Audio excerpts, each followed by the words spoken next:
Hi guys, welcome back to my channel. This side Ishika Sharma.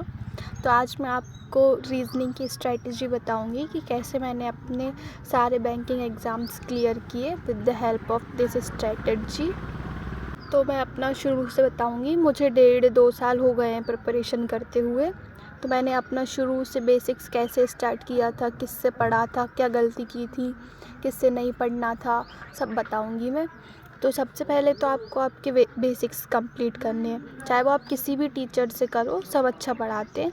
But मैंने जिनसे किया था वो थे सौरभ सर, अड्डा 247 के, ये वाले सर, इनसे किया था मैंने सबसे पहले। इसके बाद धीरे धीरे समझ में आया कि और जैसे मॉक्स वगैरह, क्विज़ वगैरह किए तो स्पीड की बहुत ज़्यादा ज़रूरत थी।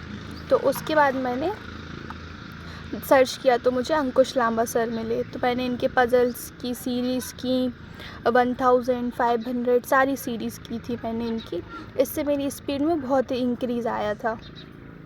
तो आप पहले सौरभ सर से पढ़ लीजिए, उसके बाद यस ऑफिसर के अंकुश लांबा सर से। सौरभ सर से बेसिक्स बहुत अच्छे से हो जाएंगे, एक ही बार में हर चीज़ समझ में आएगी, आप कभी भी कोई भी गलती नहीं होगी। और पहले बेसिक मैंने पज़ल्स वगैरह भी ट्रेडिशनल मेथड से की थी, बट उसके बाद फिर मैंने अंकुश लांबा सर की थ्रेड मेथड वगैरह यूज़ करना सीखा। ये सब कुछ मैंने यूट्यूब से किया था, कोई भी पेड नहीं था। ये भी यूट्यूब से था, ये भी यूट्यूब से। और वेटरन सर हैं स्टडी नीति मैम, स्टडी नीति पे स्मृति मैम है। इनसे मैं जब मेरा सब कुछ बेसिक्स हो गया था तो कभी जब भी 1-2 वीडियो लगा के प्रैक्टिस कर लेती थी, वैसे ज़्यादा कुछ नहीं पढ़ा मैंने इनसे। बस ये दोनों सोर्सेस ज़्यादा मेन थे। तो बेसिक्स हो गए थे। इसके बाद मैंने सेक्शनल मॉक से स्टार्ट किए।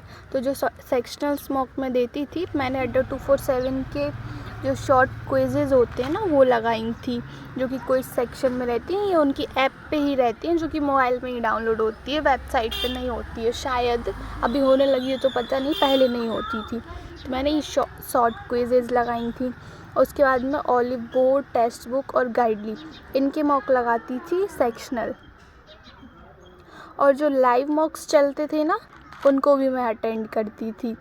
लाइव मॉक्स लगाना भी बहुत ज़रूरी होता है, हर प्लेटफॉर्म के लगाओ आप, आपको पता चल जाएगा कि किस टाइप के मॉक्स कैसे, किस में क्या मार्क्स आ रहे हैं। तो जो इजी वाले मॉक हैं वो हैं ऑलिव बोर्ड और टेक्स्ट बुक के। शुरू में आप इन्हीं को लगाना ताकि आपका कॉन्फिडेंस बूस्ट हो। गाइडली को शुरू में मत लगाना, ठीक है। जब आपकी अच्छे से प्रैक्टिस हो जाए, इंक्रीज़ हो जाए स्पीड, तब आप गाइडली के प्रीफर करना, क्योंकि ये थोड़े हार्ड लेवल के होते हैं, इतना हार्ड एग्ज़ाम में भी नहीं आता है। और जब आप मॉक्स लगाओ और परसेंटाइल और मार्क्स वगैरह ना आए तो डिमोटिवेट नहीं होना है, क्योंकि वो किसी के नहीं आते, मेरे भी नहीं आते हैं। बट फिर भी मैंने सारे प्रीलिम्स, सारे एग्ज़ाम्स क्लियर किए हैं ऐसे ही, इसी स्ट्रेटजी से। मॉक्स के परसेंटाइल नहीं देखनी है अपन को, ना ही मार्क्स देखने, कुछ नहीं देखना है। वो लोग बहुत सालों से प्रैक्टिस कर रहे हैं बच्चे, तो उनके इसलिए आते हैं। अपन को सिर्फ अपना ये फोकस करना है कि मैंने 100% दिया कि नहीं, मैंने कौन सा क्वेश्चन गलत उठाया, कौन सा क्वेश्चन सही किया, और किस क्वेश्चन को करने में और किसी ट्रिक से कुछ कम टाइम लग रहा था क्या। बस ये सब चीज़ें एनालाइज़ करनी है। अगर मुझे ये क्वेश्चन छोड़ना है तो उसको कितने टाइम बाद छोड़ना है, उसको अच्छे से एनालाइज़ करना है। आपको मॉक का काम सिर्फ यही है, आपको उसको अच्छे से एनालाइज़ करना है।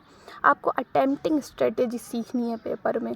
और ये बिल्कुल भी नहीं करना है कि ये क्वेश्चन नहीं बन रहा है तो मैं उसको पकड़ के बैठ जाऊँ, उसको ही करूँगी। नहीं, ऐसे नहीं करना है, इससे आपका टाइम वेस्ट होगा। बहुत बार होता है शुरू में, बट आपको इसको ओवरकम करना है, ठीक है। तो यही थी मेरी सिंपल सी स्ट्रेटजी रीजनिंग के लिए। बहुत ही स्कोरिंग सब्जेक्ट है, आप इस पर अच्छे से कमांड बनाइए तो आपको हमेशा इससे अच्छे ही मार्क्स मिलेंगे। इसमें कुछ भी ज़्यादा नहीं है, ना ही तो कभी इसका सिलेबस चेंज होता है, कुछ भी नहीं होता है। बस हर चीज़ वही रहती है जो शुरू से पढ़ते हैं अपन, ठीक है। Thank you, all the best for your preparation. Thank you.